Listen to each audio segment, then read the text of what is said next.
குருபிரம்மா குரு விஷ்ணு குரு தேவோ மகேஸ்வரக குரு சாட்சாத் பரபிரம்மம் தஸ்மை ஸ்ரீ குருவே நமக.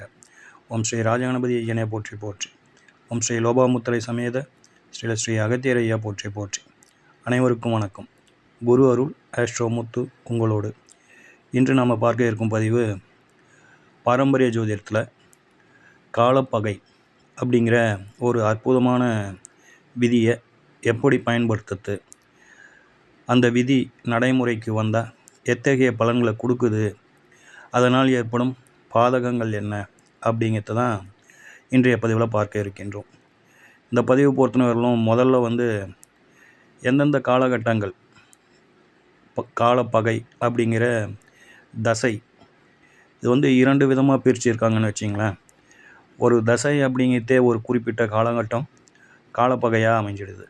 அடுத்ததாக எந்த தசையாக இருந்தாலும் அதில் ஒரு புத்தி காலம் அப்படிங்கிறது காலப்பகை தசா புத்திகளாக மாறிவிடுகின்றது அப்படின்னு 2 விதங்கள் இருக்கின்றது. இந்த 2 விதத்தையும் நாம் உங்களுக்கு கொடுக்குறோம். அதை எழுதி வச்சுக்கிங்க வழக்கம் போல்.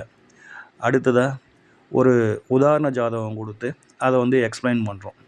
அப்போது இன்னும் கொஞ்சம் ஈஸியாக நமக்கு புரியும். எப்படி அப்ளை பண்ணுறது, அதனுடைய நிலைப்பாடு என்ன, அது என்ன செஞ்சு இருக்குது அப்படிங்கிறது அப்போது ஜாதகம் போட்டு விளக்கும்பொழுது அதில் இன்னும் கூடுதலான ஒரு சில தகவல்கள் உங்களுக்கு கிடைக்கப்பெறும் அப்படிங்கிறது இந்த பதிவின் நோக்கம். சரிங்களா? அதனால் முடிஞ்ச அளவுக்கு இந்த பதிவை ஒரு முறைக்கு 2 முறை தொடர்ந்து பாருங்கள். அப்போ தான் ஒரு புரிதல் வரும். சரிங்களா? ரைட். இப்போது முதல்ல இந்த காலப்பகை அப்படிங்கிறது என்ன செய்யுது அப்படிங்கிறத பார்த்துக்குவோம். இந்த விதியின் பேரே பார்த்தோம்னா காலப்பகை அப்படிங்கிறது. காலம் அப்படிங்கிறது தான் ஒரு மனிதனுடைய வாழ்க்கையில் என்ன மாதிரியான நிலைப்பாடுகளை கொடுக்க போகுது அப்படிங்கிறத டிசைட் பண்ணுது. உதாரணமாக ஒருத்தர் வீடு வாங்கணும், அல்லது வீடு கட்டணும், அல்லது நிலம் வாங்கணும், ஒரு வாகனம் வாங்கணும், ஒரு திருமணம் செய்யணும். இதை எல்லாத்தையுமே டிசைட் பண்ணுற ஒரு முக்கியமான ஒரு கண்டென்ட் எதுரா அப்படின்னாக்கா ஜோசியத்தில் காலம்தான். உதாரணமாக ஒரு 5 வயது குழந்தைக்கு திருமணம் செய்ய முடியுமா அப்படின்னாக்கா முடியாது. இன்றைய காலகட்டத்தில் பால்ய விவாகம் அப்படிங்கிறது ஒரு காலத்தில் இருந்தது, இப்போ அதெல்லாம் இல்லை. அப்போது அந்த 5 வயசுக்கு என்ன ஒரு பலன்களை காலம் நிர்ணயம் செய்யுதோ அதை தான் கொடுக்கும். நம்ம அந்த வயசில் நம்ம சாப்பாடு இருக்குது அப்படிங்கிறதுக்காக வீட்டில் இருக்கிற எல்லா சாப்பாட்டையும் கொடுத்துட முடியாது.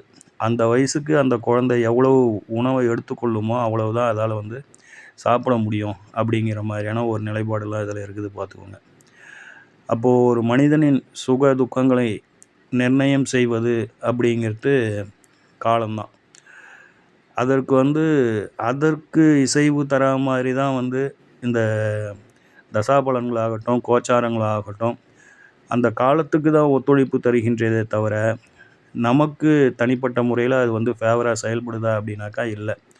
ஆனால் நாம் என்ன நினைக்கிறோம் அப்படின்னாக்கா நமக்கு ஃபேவராக செயல்படுது அப்படின்னு சொல்லிட்டு நாம் நினைக்கிறோம். அது அப்படி செயல்படவில்லை அப்படிங்கிறது என்னுடைய தனிப்பட்ட கருத்து. இந்த கால நேரங்களாகட்டும் கிரகங்களாகட்டும், இந்த கிரகங்கள் தசாபுத்திகளாகட்டும் கோச்சாரங்களாகட்டும் இரண்டுமே காலத்துக்கு தான் சப்போர்ட் பண்ணுது. காலம் அப்படிங்கிறது தான் இங்கே உயர்ந்து நிற்கிது. மற்ற விஷயங்கள் எல்லாமே அதற்கு அடுத்த நிலையில் தான் இருக்குது அப்படிங்கிறது நம்மளுடைய புரிதல். சரிங்களா? இப்போது இந்த கால நேரம் அப்படிங்கிறது இது என்ன சொல்ல வருது அப்படின்னாக்கா காலப்பகை அப்படிங்கிறது இந்த கால நேரம் உனக்கு ஃபேவராக இல்லை அப்படிங்கிறத முதல்லையே அது தீர்மானிக்குது.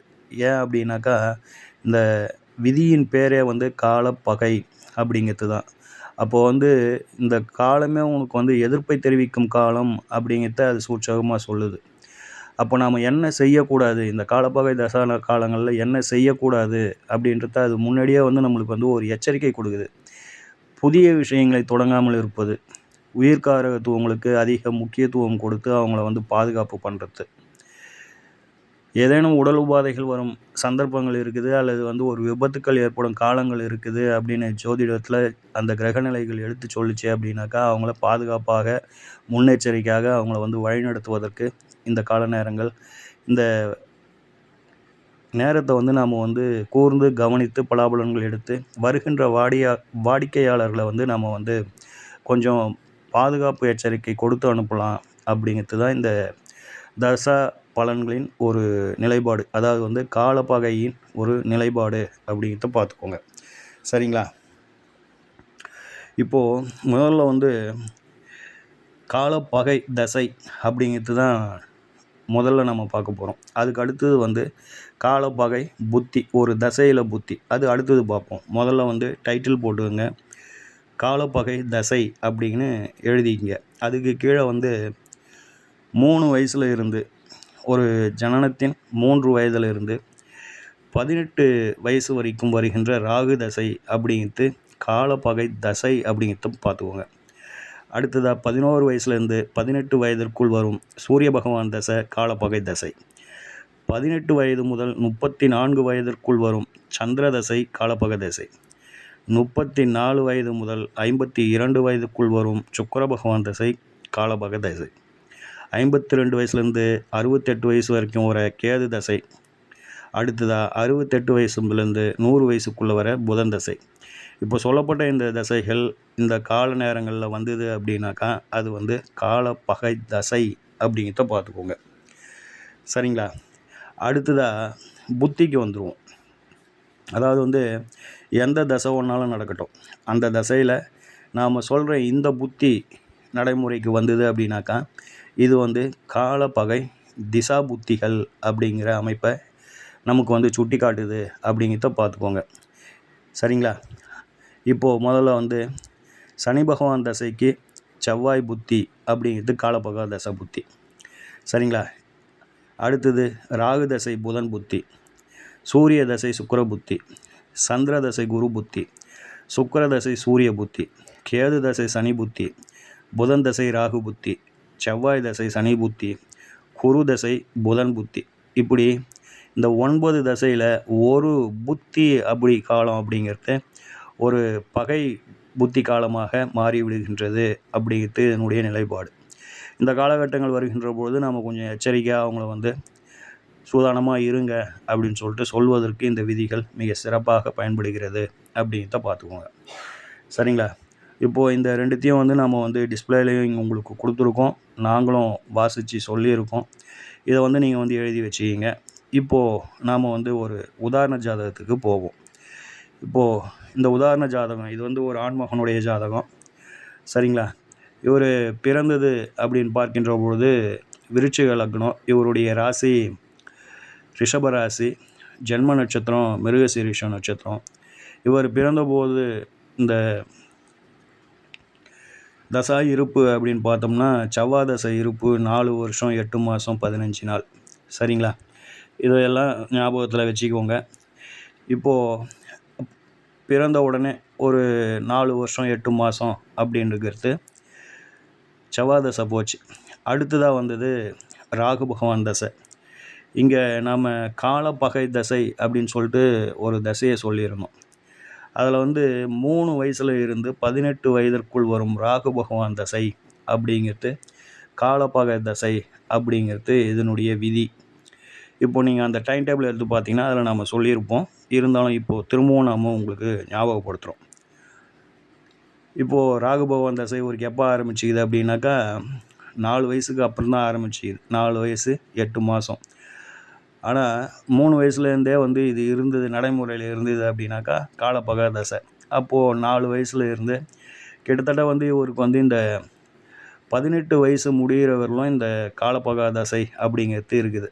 அப்படின்னாக்கா 4 மாதம் 8 மாதம் 4 வருஷம் 8 மாதத்துல இருந்து இவருடைய 18 வயது பூர்த்தி ஆகும் வரைக்கும் இவருக்கு வந்து காலப்பகை அப்படிங்கிற ஒரு நிலைப்பாடு இவருடைய ஜாதகத்தில் ரன்னிங்கில் இருக்குது அப்படிங்கிறத நம்ம வந்து மறந்துடக்கூடாது. சரிங்களா? இப்போது ராகு தசை அப்படின்னு சொல்லிட்டு வந்துட்டோம் அப்படின்னாலே முதல்ல வந்து இது என்ன செய்யுது அப்படின்னாக்கா உயிர்காரகத்துவங்களுக்கு இது வந்து சிறப்பாக செயல்படலை அப்படிங்கிறத பார்த்துக்கோங்க. குறிப்பாக வீட்டில் உள்ள பெரியோர்களை வந்து அதிகமாக பாதிக்குது. அதாவது வந்து தாத்தா இல்லைன்னா அப்பா அப்புறம் வீட்டில் இருக்கிற மூத்த ஆண் மகன்கள் அப்படின்னு சொல்லிட்டு ஆண் வர்க்கத்தினரை அதுலேயும் குறிப்பாக வயதானவர்களை ரொம்ப அதிகமாக பாதிக்குது, பிரித்து விட்டுடுது. ஒன்று நிரந்தரமாக ஒரு பிரிவை கொடுத்துடுது, அப்படி இல்லை அப்படின்னாக்கா கொஞ்சம் எட்டி எட்ட அப்படிங்கிற மாதிரியான ஒரு பிரிவை இந்த ராகுவின் தசை நிச்சயமாக கொடுக்குது அப்படிங்கிறதுல மாற்று கருத்தில் பார்த்துக்கோங்க. சரிங்களா? அப்படி இந்த திசையினுடைய நிலைப்பாடு இதுதான்னு நம்மளுக்கு தெரிஞ்சிடுச்சு அப்படின்னாக்கா முதல்ல நாம் பார்க்க வேண்டிய விஷயங்கள்னு சிலது இருக்குது. அது என்ன பார்க்கணும் அப்படின்னாக்கா, ராகு பகவான் இந்த ஜாதகத்தில் ரொம்ப பலவீனப்பட்டு இருக்கிறாரா அப்படிங்கிறத நம்ம பார்த்துக்கணும். பலவீனம் அப்படின்னு சொல்லுகின்ற பொழுது அவருடைய பகையரங்களின் தொடர்பை அதிகமாக வாங்கியிருக்கிறாரா அப்படிங்கிறத பார்க்கணும். அந்த வகையில் இந்த ஜாதகத்தை பொறுத்தவரையிலும் பகை கிரகங்களின் தொடர்பை இந்த ராகு பகவான் அதிகமாக பெறலை. செவ்வாயோ சனீஸ்வர பகவானோ தொடர்பு கொள்ளலை அப்படின்னாலும் சூரிய பகவான் நீச்சம் பெற்று பார்ப்பது, 12ல் இருந்து பார்ப்பது, அது கொஞ்சம் ஒரு பலவீனம் அப்படிங்கிறத நம்ம மறந்துடவும் கூடாது. ஸோ இது ஒரு மைனஸ். அடுத்ததாக சுபகிரகங்களின் தொடர்பு இருக்குதான்னு பார்க்குறோம். குரு பகவான் சிம்மத்திலேருந்து ராகுவை பார்க்குறார், இது ஒரு சிறப்பு. சரிங்களா? அடுத்ததாக ராகுவை பொறுத்தவரையிலும் உபஜய ஸ்தானங்களில் இருப்பது சிறப்பு. அந்த வகையில் இவர் 6ஆம் இடத்துல இவர் தனித்த ராகுவாக இருக்கின்றார், அது கூடுதல் சிறப்பு. இப்போது வீட்டில் உள்ள தாத்தா அப்பா இவங்களெல்லாம் பாதிக்கும் அப்படின்ற நிலைமைக்கு வந்துட்டோம். அப்போ நாம் பார்க்க வேண்டியது 9ஆம் பாவாதிபதியை பார்க்கணும். அடுத்ததாக காரகர் சூரிய பகவானை பார்க்கணும். இந்த காரக கிரகங்களை பார்க்கின்ற பொழுது முதல்ல நாம் பார்க்க வேண்டிய விஷயங்கள் 2. இந்த ஜாதகம் பகலில் பிறந்து இருந்தது அப்படின்னாக்கா தந்தைக்கான காரக கிரகமாக சூரிய பகவானை பார்க்கணும். இரவில் ஜனித்த ஜாதகமாக இருந்தால் சனீஸ்வர பகவானை காரக கிரகமாக போட்டு அவரை பார்க்கணும், தந்தைக்கான காரக கிரகமாக. அப்போ தான் நம்மளுக்கு பலாபலன்களில் ஒரு நிலைப்பாட்டை உணர முடியும் அப்படிங்கிறத பார்த்துக்கோங்க. சரிங்களா? அந்த வகையில் இந்த ஜாதகத்தின் விருச்சிக லக்னத்தின் 9ஆம் பாவாதிபதி என்று சொல்லக்கூடிய சந்திர பகவான் உச்சத்தில் இருக்கிறாரு, லக்னத்தை பார்க்குறார். அப்போது பாவகம் அப்படிங்கிறது சிறப்பாக இருக்குது அப்படிங்கிற மாதிரியான ஒரு நிலைப்பாடு. பாவகம் நல்லா இருக்குது, பாவாதிபதி நல்லா இருக்கிறார். பாவகம் சிறப்பாக இருக்குது அப்படின்னு சொல்கிறதுக்கு காரணம் என்னன்னாக்கா, அந்த பாவகம் பாவகத்தாரி தோஷத்திலோ அல்லது அந்த பாவகத்தை பாவகிரகங்களோ தொடர்பு கொள்ளலை அப்படிங்கிறது கூடுதல் ஒரு நிலைப்பாடு பார்த்துக்கோங்க. சரிங்களா? ஸோ பாவமும் பாவாதிபதியும் நல்ல நிலையில் இருக்கிறாங்க. இது பகலில் பிறந்த குழந்தை அப்படிங்கிறதுனால சூரிய பகவானை காரகராக வச்சு நம்ம பரிசோதனை செய்யணும். அந்த வகையில் சூரிய பகவானை பொறுத்தவரையிலும் அவர் 12ல் இருப்பதும், விரயஸ்தானத்தில் இருப்பதும், அடுத்ததாக கேதுவோடு சேர்ந்து இருப்பதும், ராகுவின் பார்வையை பெறுவதும், நீச்சம் பெற்று இருப்பதும் காரகம் பலவீனம் அப்படிங்கிறது ஒரு நிலைப்பாடு. அந்த காரகரும் பாவகரும் இங்கே சஷ்டாஷ்டக தோஷத்தில் இருப்பாங்க. இது இந்த மாதிரி இருக்கிறது கொஞ்சம் சிறப்பில்லாத தன்மை அப்படிங்கிறத நாம் மறந்துடக்கூடாது. எது எப்படி இருந்த போதிலும் தந்தை அப்படிங்கிற ஒரு உறவுக்கு கொஞ்சம் சங்கடம் இருக்குது. என்ன மாதிரி சங்கடத்தை இது கொடுக்கும் அப்படிங்கிற மாதிரி நம்ம யோசித்தோம் அப்படின்னாக்கா, உயிர் சேதங்களை இது பெரிய அளவில் கொடுக்காது. காரணம் என்னென்னாக்கா, பாவமும் பாவாதிபதியும் நல்லா இருக்கிறாங்க, காரகம் மட்டுமே பலவீனப்பட்டு இருக்குது.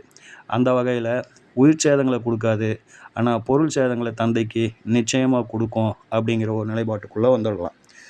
ஸோ இவருக்கு இந்த ராகு தசை காலபகா தசை என்ன செய்தது அப்படின்னாக்கா, இவங்களுடைய தாத்தா முதல்ல இவர்கிட்ட இருந்து பிரிச்சுது.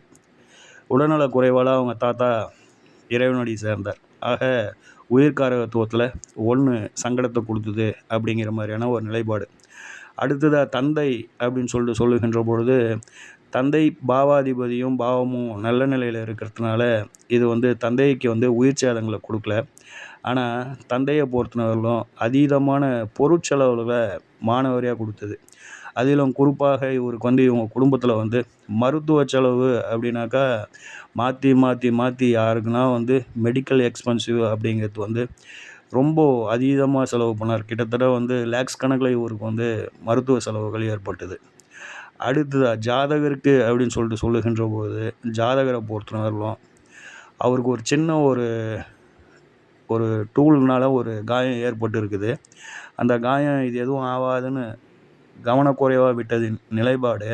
அது ஒரு ஆப்ரேஷன், சின்னதாக ஒரு ஆப்ரேஷன் செஞ்சு அதுக்கப்புறம் அந்த அடிப்பட்ட இடத்த வந்து சரி செய்கிற அமைப்புக்கு வந்து இது வந்து கொண்டுட்டு போய் விட்டுடுச்சு. ராகு அப்படிங்கிறது வந்து ஒரு பூதாகாரம், விரிவாக்கம்.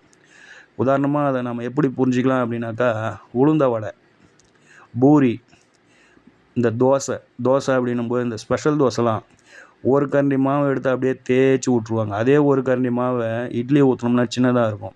தோசையை ஊற்றும்போது அப்படியே விரிஞ்சு நம்மக்கிட்ட கைக்கு வரும் பார்த்துக்கோங்க. இவ்வளோண்டு உளுத்த மாவை எடுத்து தட்டி எண்ணெயில் போட்டு பொரிச்சு எடுத்தோம் அப்படின்னாக்கா அப்படியே உப்பலாக வரும். சின்ன கோதுமை மாவை திரட்டி பூரியாக போட்டோம் அப்படின்னாக்கா அப்படியே புஷ்ஷுன்னு வந்து ஜல்லிக்கட்டில் எடுத்து நம்ம கையில் வைப்பாங்க. அப்படி இது வந்து ஒரு விரிவாக்கம். ஒரு சின்ன காயத்தை ஒரு சர்ஜரி வேரிலும் அது வந்து கொண்டுட்டு போயிடுச்சு அப்படிங்கிறது ஜாதகருக்கு. அடுத்ததாக படிக்கிற வயசில் இவருக்கு இந்த நிலைப்பாடு வந்ததுனால அவர் 12th படிக்கின்ற காலத்தில் ஒரு சப்ஜெக்டு தவற விட்டு அதுக்கப்புறம் திரும்பவும் அவர் வந்து அந்த சப்ஜெக்டை எக்ஸாம் எழுதி திரும்பவும் படித்து அதுக்கப்புறம் வந்து 10th 12th இந்த மாதிரிலாம் கொஞ்சம் இது பண்ணார், அட்டன் பண்ணார் அப்படிங்கிற மாதிரியான ஒரு நிலைப்பாடு. சரிங்களா? கல்வியை பொறுத்தவரையிலும் பெரிய அளவில் வந்து ஒரு டிகிரியோடு இவருக்கு வந்து இந்த காலகட்டங்கள் முடிச்சிச்சு. கல்வியில் வந்து ஒரு பெரிய இன்ட்ரெஸ்ட்டை இது வந்து கொடுக்கல அப்படிங்கிறது இதனுடைய நிலைப்பாடு பார்த்துக்கோங்க. சரிங்களா? ஸோ இந்த ராகு அப்படிங்கிறது, இந்த காலபகா தசை அப்படிங்கிறது ஒரு காட்டுச்சு இவங்களுடைய குடும்பத்தை அப்படிங்கிறது தான் இதில் உள்ள நிலைப்பாடு. இதுவே இந்த சந்திர பகவானும் பலவீனப்பட்டு இருந்தான்னு வச்சுக்கிங்க, அவங்க அப்பாவே வந்து இது வந்து இன்னும் சங்கடப்படுத்தியிருக்கோம், உயிர் சேதங்களை ஏற்படுத்தியிருக்கோம் அப்படிங்கிற மாதிரியான ஒரு நிலைப்பாடு பார்த்துக்கோங்க. ஆக அந்த குடும்பம் அப்படிங்கிறது அப்படியே அந்த செலவுகளை வந்து அவங்க சொல்லும்போது நம்மளுக்கு கேட்கும்போது நம்மளுக்கே வந்து ரொம்ப ஒரு இப்படிலாம் ஒரு நிலைப்பாடு வருமா அப்படிங்கிறதெல்லாம் யோசிக்க வச்சுது. இப்போ ஜாதகருக்கு வந்து கரண்ட்டில் வந்து 22 வயசு முடிஞ்சு 23வது வயசு நடப்பில் இருக்குது. இப்போது ராகு அந்த செவ்வாய் மேலே போயிட்டு இருக்குது பாருங்கள். சமீபத்தில் தான் ஒரு 2 மாதத்துக்கு முன்னாடி தான் 2-3 மாதத்துக்கு முன்னாடி தான் இவருக்கு வந்து அந்த விரலில் அடிபட்டு அந்த ஒரு ஆப்ரேஷன் பண்ணுற அளவுக்கு ஒரு சின்னதாக கத்தி வச்சு அறுவை சிகிச்சை மாதிரி செய்கிற ஒரு நிலைப்பாட்டை கொடுத்து அவருக்கு வந்து இது வந்தது. இந்த விஷயத்தை ஜாதகம் பார்க்கும்போதே வந்து முன்னாடியே வந்து அவருக்கு வந்து சொல்லியிருந்தோம். இந்த மாதிரி வந்து ராகுன்ற ஒரு கிரகம் செவ்வாய் மேலே வரப்போகுது, அது வந்து சங்கடத்தை தரும் அமைப்பு, அது யாரை பாதிக்க போகுதுன்னு தெரியல. ஒன்று இவருடைய சகோதரரை பாதிக்கலாம், அல்லது இவரையே கூட பாதிக்கலாம் அப்படின்னு சொல்லியிருந்தோம். ரெண்டுத்தையுமே வந்து பாதிச்சுது. எப்படி பாதிச்சுது அப்படின்னாக்கா, இந்த கோச்சாரம் அவங்க சகோதரனை வந்து ஒரு மாதிரி மனோநிலையில் வந்து மைண்ட் டிப்ரெஷனை கொடுத்துருச்சு. வீட்டில் வந்து ரொம்ப ஒரு வாக்குவாதங்களை செய்யக்கூடிய ஒரு தன்மையில் அவங்க சகோதரனை அழைச்சிட்டு போய் விட்டுடுச்சு. இவரை பொறுத்தவரையிலும் ஒரு சின்ன ஒரு ஆப்ரேஷன், இவருடைய தந்தையை பொறுத்தவரையிலும் அதீதமான மருத்துவ செலவுகள், தாயாருக்கு உடல்நிலை குறைவு, ஜாதகருடைய ஆயாவுக்கும் வந்து அதீதமான ஒரு உடல்நிலை குறைவுகள், மருத்துவ செலவுகள் அப்படின்னு சொல்லிட்டு ரொம்ப எக்ஸ்பென்சிவான செலவுகளை சந்தித்த காலகட்டம் அப்படின்னாக்கா இந்த ராகு பகவானுடைய இந்த தசா காலங்கள் அப்படின்னு சொல்லிட்டு சொல்லலாம். ஸோ நம்ம திரும்பவும் சொல்ல வர்றது என்ன அப்படின்னாக்கா, இந்த காலபகா தசை அப்படிங்கிறது அதனுடைய டைட்டிலே வந்து நம்மளுக்கு உணர்த்துது அப்படிங்கிறத நீங்கள் வந்து புரிந்து கொள்ளுங்கள் நண்பர்களே. சரிங்களா? ஸோ உங்களுக்கு தெரிஞ்சவங்க ஜாதகங்களில் இது போன்று இந்த காலபகா தசை அப்படிங்கிறது என்ன செஞ்சுது அப்படிங்கிறத உங்களுடைய கருத்துக்களை, உங்களுடைய அனுபவங்களை நம்மளுடைய சேனலில் இந்த பதிவில் நீங்கள் வந்து உங்களுடைய கருத்துக்களை பதிவேற்றம் செய்யுங்கள்.